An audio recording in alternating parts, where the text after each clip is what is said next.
Hello, Nanikia. Good afternoon. Hello, Wendy. What do you have for us in business this afternoon? Well, after the Ghana cedi kept depreciating and also after the measures being put in place by the Bank of Ghana, we still have some businesses complaining that due to the depreciation of the cedi, it's affecting their business. So we'll be looking at exactly what they are saying as well as some more business updates this afternoon on Midday Live. Thanks so much for staying with us. My name is Nanikia Asare. Let's start from the eastern region of the country, and unregulated human activities along the banks and on the Volta Lake are threatening aquatic life. Now, such activities continue to cripple the fishing industry, and Ernestina Mulika has been finding out more.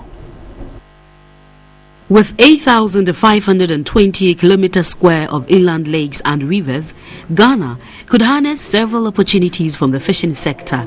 Freshwater fishing along the Volta Lake forms about 90% of inland fish production in Ghana. Despite the natural endowment, fish production is largely for domestic consumption.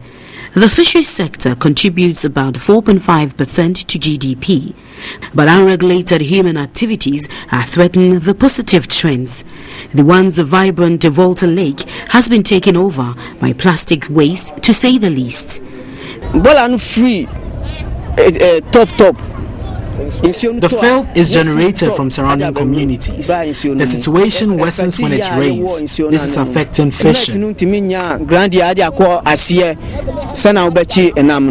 Fishermen here at Pong in the eastern region lament that the waste affects business badly. First, boat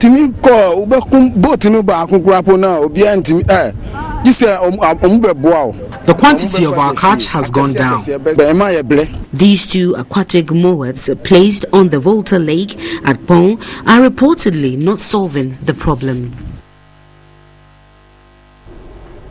And for the past 4 days, we've seen the Ghana cedi remain stable against the US dollar, but we still have some printing firms in the country complaining about low patronage for their services following the current state of the cedi against the dollar. They claim rampant price changes due to the cedi's depreciation over a relatively short period, and tariff increases have thrown their businesses out of gear. And Michael Addo has this report.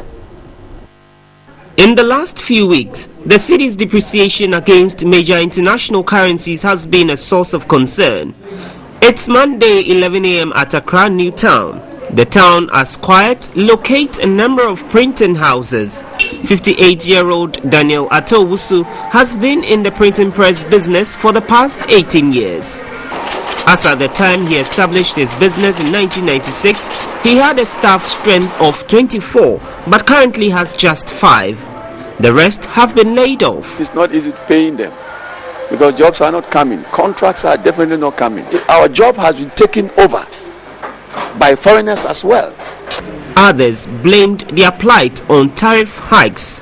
We mostly depend on our electricity to print. We don't have generators here, we don't have big plants here.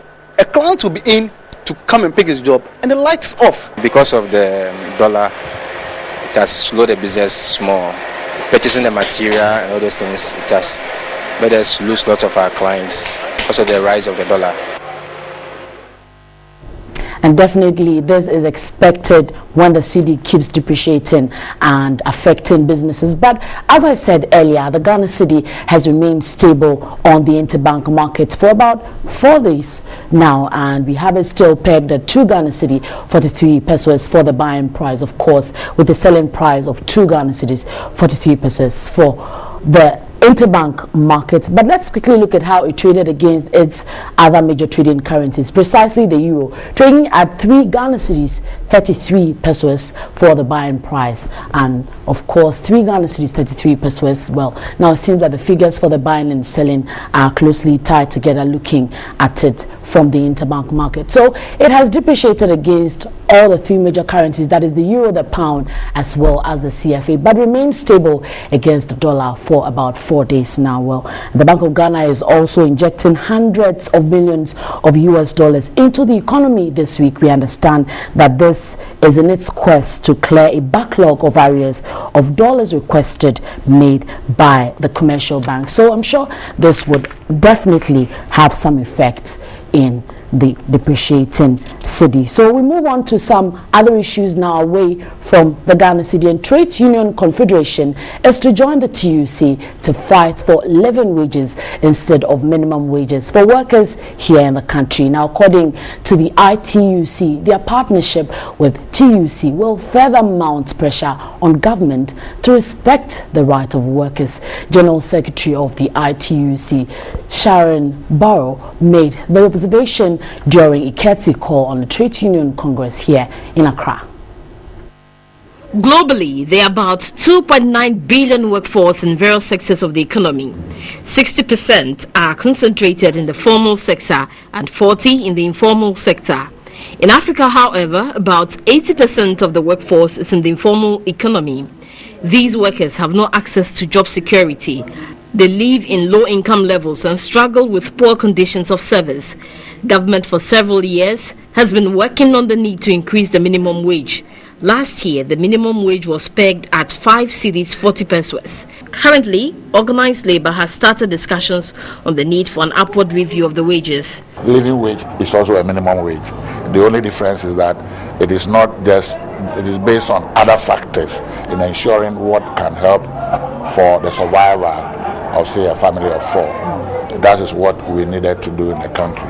As it is now, we only set the national minimum, and what is paid to workers is what is negotiated at the level of collective bargaining. Yes, negotiations are yet to begin. We've started the fundamental work, and we hope that within the shortest possible time, we'll be able to determine the national minimum wage. The International Trade Union Confederation, ITUC, is to join the TUC to clamor for increase in minimum wage. So we want to rise with a commitment to fight for minimum living wages everywhere and the social protection floor for all workers, formal and informal. And we want the world to actually help. Because, you know, I hear this story often from government leaders who say, but you know, it's so expensive. And I say you could help kickstart and fund for 10 years till it's sustainable a social protection floor for the 50 poorest of countries if you just made the tax evaders pay their tax.